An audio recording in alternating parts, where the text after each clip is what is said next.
Osa varmaan muistaa mun ihan ensimmäisen top 5 videon. Se oli tehty nuhjusella mikillä, perunakellarissa, kahlittuna.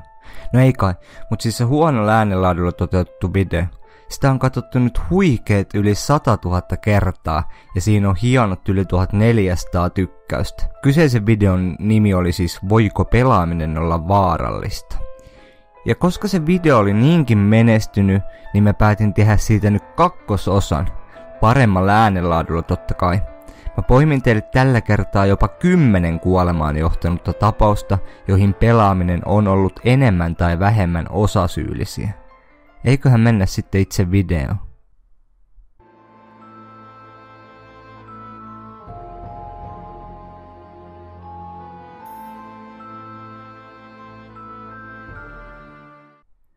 Vuonna 2008 mies nimeltä Tyrone Spellman pahoinpiteli hänen 17 kuukauden ikäisen tyttärensä hengiltä. Tytär kuoli useisiin kallovaurioihin.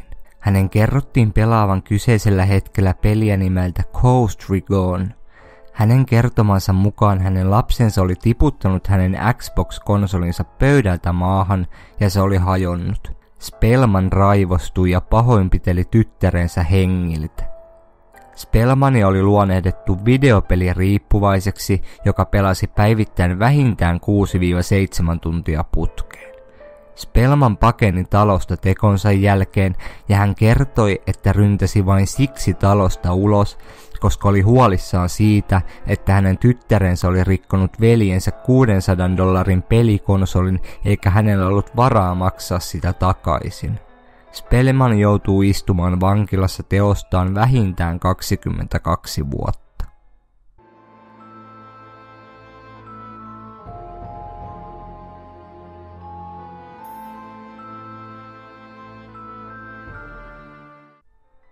Vuonna 2014 17-vuotias teini oli ollut pelaamassa internetkahvilassa peliä nimeltä Dota, kunnes hänen isoäitinsä oli tullut keskeyttämään hänen pelisessionsa ja vei hänet kotiin kello 18.00 kyseisenä kohtalokkaana iltana. Saavuttuaan kotiin hänen isoäitinsä oli alkanut saarnaamaan häntä liiallisesta pelaamisesta. Siinä vaiheessa teini väitti, että hän ei muista mitään sen jälkeisistä tapahtumista. Seuraava asia, minkä hän omien sanojensa mukaan muistaa, on se, että hän siivosi isoäitinsä veriä lattialta. Hän lähti tätinsä talolle kertomaan, mitä oli tapahtunut. Täti kutsui poliisit paikalle ja he löysivät verisen maljakon sirpaleet talon viereisestä roskasäiliöstä. Uhri oli kasvattanut pojan ja he asuivat kahdestaan. Teini otettiin sosiaalityöntekijöiden huostaan tapahtuneen jälkeen.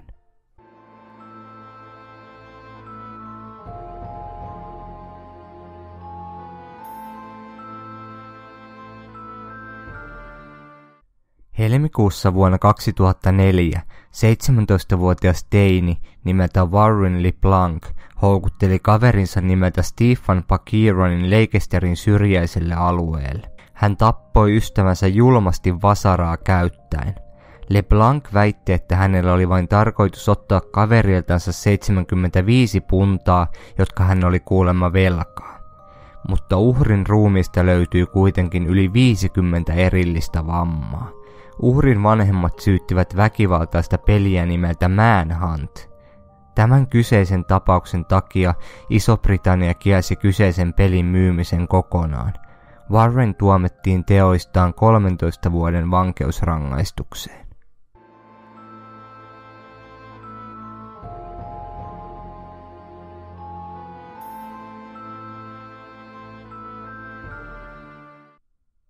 Vuonna 2007 teini nimeltä Daniel Petrick oli suuttunut siitä, kun hänen vanhempansa eivät antaneet hänen pelata enää peliä nimeltä Halo 3.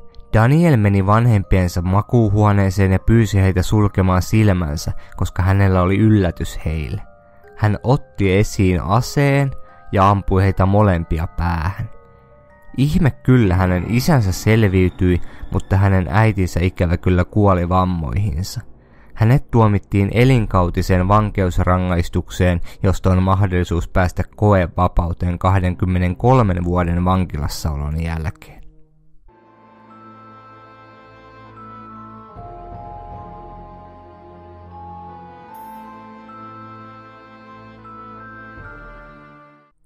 Vuonna 2011 22-vuotias äiti nimeltä Alexandra Tobias oli niin riippuvainen pelistä nimeltä Farmville, jota pystyy siis pelaamaan myös Facebookissakin. Eräänä päivänä Alexandra pelasi jälleen kyseistä peliä, kunnes hänen vauvansa alkoi itkemään ja keskeytti Alexandran pelisession. Alexandra oli irrottanut tietokoneen näytön ja lyönyt omaa vauvaansa sillä päähän. Tuon jälkeen hän oli vielä ottanut vauvan syliinsä ja alkanut ravistelemaan häntä hiljaiseksi. Hänen vauvansa kuoli saamiinsa vammoihin. Alexandra tuomittiin teostaan 50 vuoden vankeusrangaistukseen.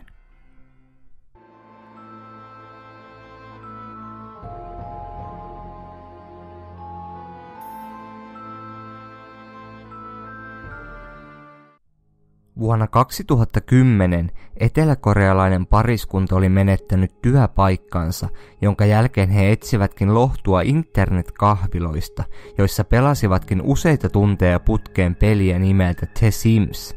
He olivat kasvattaneet kyseisessä pelissä virtuaalivauvansa niin antaumuksella, että he olivat unohtaneet kokonaan heidän oikean elävän vauvansa, joka lopulta menehtyi pitkittyneeseen aliravitsemukseen. Pariskunta suhtautui tapaukseen väliinpitämättömästi ja he sanoivat vain kammottavat sanat. Menemme soittamaan vanhemmillemme ja ehkä syömme vähän jäätelöä.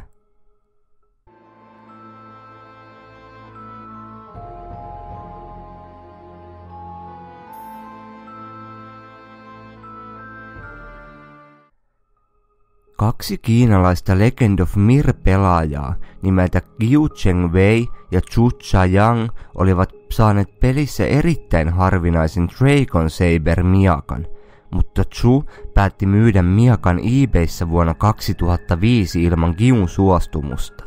Hän sai miakasta noin $870. Nämä kaverukset eivät päässeet sopimukseen siitä, että kenelle rahat kuuluivat, joten Qiu meni myöhemmin nukkuvan Zhuan huoneeseen ja otti esiin puukon ja puukotti hänet kuoliaaksi. Qiu tuomittiin elinkautiseen vankeuteen, mutta hän voi päästä ehdonalaiseen vapauteen jo vuonna 2020.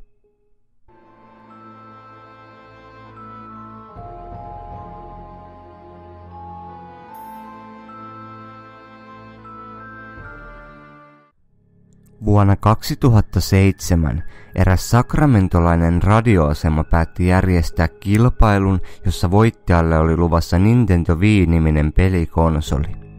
Kilpailussa tehtävänä oli juoda mahdollisimman paljon vettä ilman vessakäyntejä. Eräs kilpailija nimeltä Jennifer Strange oli mennyt kotiinsa kilpailun jälkeen, kunnes hänen kuntonsa oli romahtanut ja hän menehtyi. Kuoleman syyksi paljastui liiallisesta vedenjuonnista johtunut vesimyrkytys. Tapahtuman jälkeen kyseinen radiokanava erotti 10 työntekijäänsä ja menetti $16 miljoonaa oikeudenkäyntikuluihin.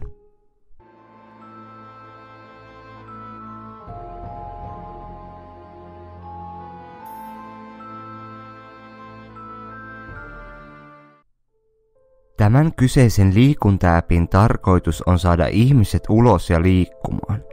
Kyseinen appi on kuitenkin aiheuttanut ainakin 2 kuolemaan johtavaa tapausta. Ensimmäisessä tapauksessa 16-vuotias brasilialainen teini oli niin kyseisen appin lumoissa, ettei seurannut muuta kuin puhelintansa. Hän oli epähuomiossa ajautunut vilkkaalle autotielle, jossa hän jäi bussin alle ja menehtyi vammoihinsa. Toisessa tapauksessa 48-vuotias mies nimeltä Frank Maxwell oli niin ikään kyseisen appin lumoissa ja jostain syystä oli ajautunut vesialueelle, josta hänet löydettiin myöhemmin hukkuneena.